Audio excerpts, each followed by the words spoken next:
દક્ષિણ ગુજરાતને મેઘરાજાએ ધમરોળ્યું। તાપી જિલ્લામાં 350થી વધુ લોકોનું રેસ્ક્યુ, નદીઓ ગાંડીતુર બની। હવામાન વિભાગની ભારે વરસાદની આગાહી બાદ દક્ષિણ ગુજરાતના તાપી અને ડાંગ જિલ્લામાં મુશળધાર વરસાદ ખાબક્યો હતો। 10 કલાકમાં 8 ઇંચ સુધી વરસાદ પડતા નદીઓ ગાંડીતુર બની હતી। તાપી જિલ્લાના અનેક ગામોમાં પાણી ફરી વળતા 350થી વધુ લોકોને રેસ્ક્યુ કરાયા હતા, જેમાં વાલોડની વાલ્મીકી નદીમાં ફસાયેલા 2 લોકોનું હેલિકોપ્ટરની મદદથી રેસ્ક્યુ કરાયું હતું। ઉપરવાસના વરસાદને લઈ નવસારી જિલ્લાની પૂર્ણા અને અંબિકા નદીમાં ફરી ઘોડાપૂર આવ્યા હતા। તાપી જિલ્લામાં સોમવારે અમાસ ભારે વરસાદ લઈને આવતા વહેલી સવારથી ગાજવીજ સાથે ધોધમાર વરસાદ શરૂ થયો હતો। સાંજે 4 વાગે પૂરા થતા 10 કલાકમાં વ્યારામાં 8 ઇંચ, સોનગઢમાં 8 ઇંચ, ઉચ્છલમાં 6.7 ઇંચ વરસાદ નોંધાયો હતો। ભારે વરસાદ સાથે તાપી જિલ્લાના બોર્ડરને અડીને આવેલા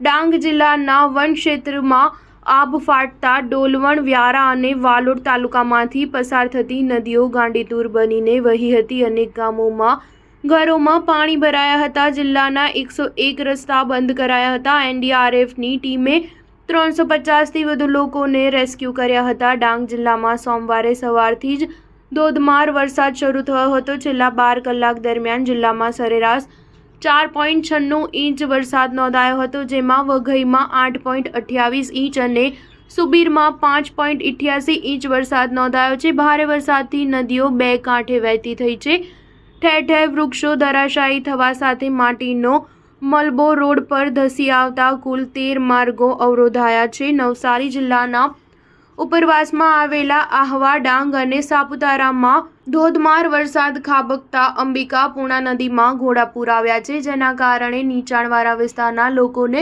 એલર્ટ કરાયા છે। જિલ્લામાં 10 સૌથી વધુ વરસાદ વાસંદા તાલુકામાં 6.6 ઇંચ નોંધાયો હતો। બિલીમોરાની અંબિકા નદીના ઘોડાપૂરમાં એક ટ્રક સાથે 10 શ્રમજીવી ફસાયા હતા, જેમને સલામત બહાર કાઢી લેવાયા હતા।